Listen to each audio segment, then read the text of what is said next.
Well, the United First Parish Church, the Church of Presidents in Quincy Center, is holding a Quincy Transgender Day of Remembrance Vigil. This is happening on Monday, November 20th at 7 p.m. at the church. The Reverend Rebecca Froome has stopped on by to tell us a little bit about what the event is all about and how you might be able to attend. So, Reverend, good to see you. Thanks for coming over. Yes, thank you for having me. Oh, it's a pleasure. It's been a little while, actually, since we've chatted. How long have you been at church now? 9.5 years. Really? Yes. Wow. Wow. It doesn't seem quite that long. My goodness. Well, with an over 375-year history, it's just a drop in the bucket. Exactly. But, yeah, it's been wonderful to get to know the church and the Quincy community more and how things have grown and changed over the years. Yeah, well, it plays, of course, an integral part in the history of the city, but also in the revitalization of what's going on in Quincy Center lately, right? How many members in the congregation now? We have about 100 members. Great. Yeah. Okay. Has it bounced back from pandemic? You know, it really has, okay, which has been wonderful for all of us. Yeah. We found our new normal of what's in person, what's multi-platform, what's online. Right, yeah. right. So this is, as I mentioned, the Transgender Day of Remembrance Vigil. So maybe before we talk about the actual event, what is Transgender Day? Yeah, so the Transgender Day of Remembrance, which is on November 20th every year, is a national day of observance to remember the transgender people in our country who have been killed, who have experienced violence and been killed by transphobic violence. And so the vigils usually involve saying the names of everyone who has died over the past year and honor their life and commit to building a world where people of all genders and sexualities can live safely. Do you know about how long this particular day has been going on nationally? Oh goodness, I regret that I do not know that. Okay, even just roughly. Do you have I think a several sense? decades. Several decades? Yeah. Really? Okay. Is this the first one for United First Parish Church? Yes, and I believe it's the first one for the city of Quincy. Okay. So talk about the process for putting this event together, if you could. Yeah, well, it's a collaborative event that we're doing in partnership with the Quincy Interfaith Network, Q Pride Festival, and the city's LGBTQ Commission, that stands for lesbian, gay, bisexual, and transgender and queer.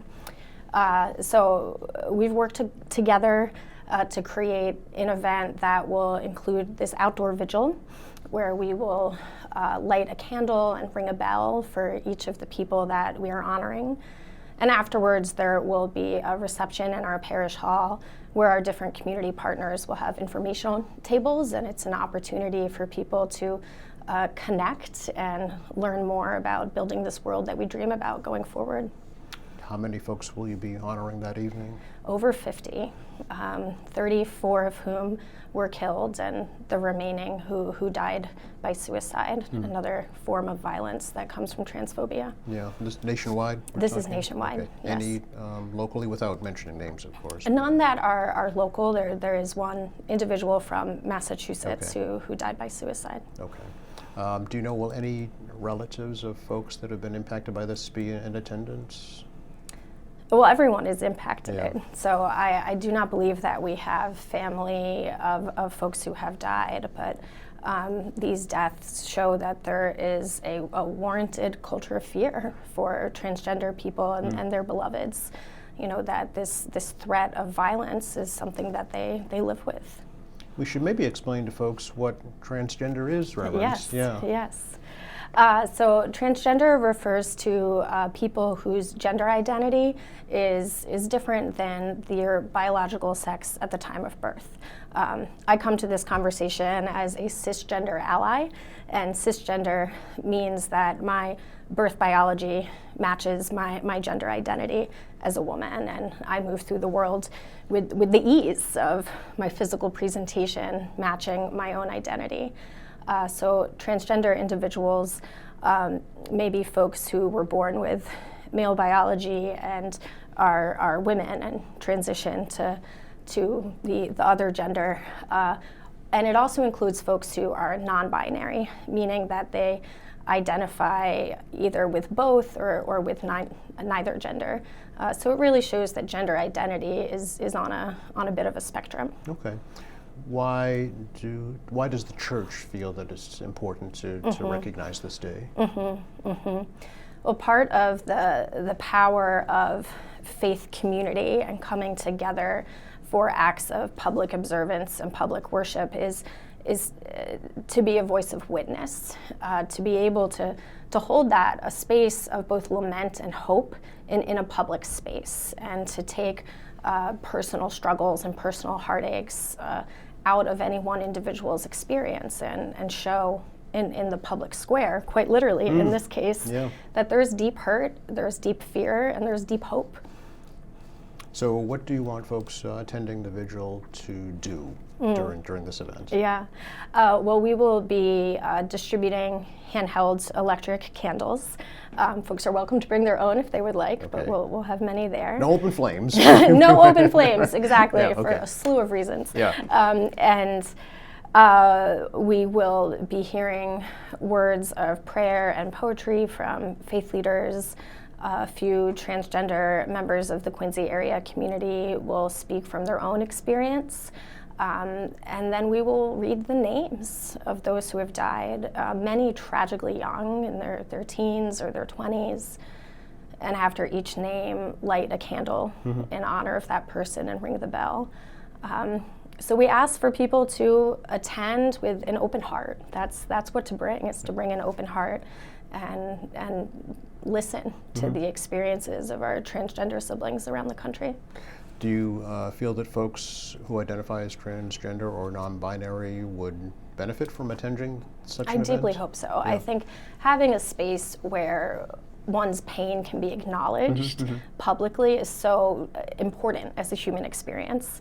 And anytime someone's in a vulnerable population within our country, having their pain be publicly witnessed can be healing. It can be hard, you know, like people will make their own choices about if they want to attend an event that will go so deep to the heart. But we hope that it will be a space for lament and solace for our transgender community members, and a space of grief and witness for allies. Can you tell me a little bit about some of the organizations that have helped co-sponsor the event, in particular Quincy chapter of PFLAG, Parents, Families, and Friends of Lesbians and Gays? Yes, and one of the things I'm most excited about for this event is the Coalition of Community Partners. And it's a group of community partners that didn't exist when I started 9 years ago in this position. So PFLAG, Parents and Friends of Lesbians and Gays, is an organization that started many decades ago, I believe in the 70s, and its name reflects that time. And it's a group of allies for the LGBTQ community more broadly. And Quincy is just now starting a PFLAG chapter. It's been encouraged to do that. The organizing for that comes from the city's LGBTQ Commission and Q Pride. And you know, this is a city that really cares about our young people, about our children, our youth, about their education, about supporting them in the fullness of their beings in this very, very diverse setting. Transgender youth and LGBTQ youth more broadly, but especially transgender youth, are at much higher risks of depression, of suicide, of homelessness, because families are not always accepting, churches are not always accepting, schools are not always accepting. So PFLAG creates resources and support for families to then support their LGBTQ children and friends and siblings and beloveds.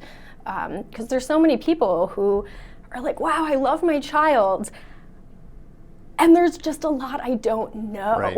Yeah. And PFLAG creates resources for loved ones to do their ongoing learning and get their own support. You know, because when your child is under threat, that is so painful for parents and teachers and coaches. So for them to have a supportive space to learn to be allies is crucial, and I'm so happy that Quincy is taking this step.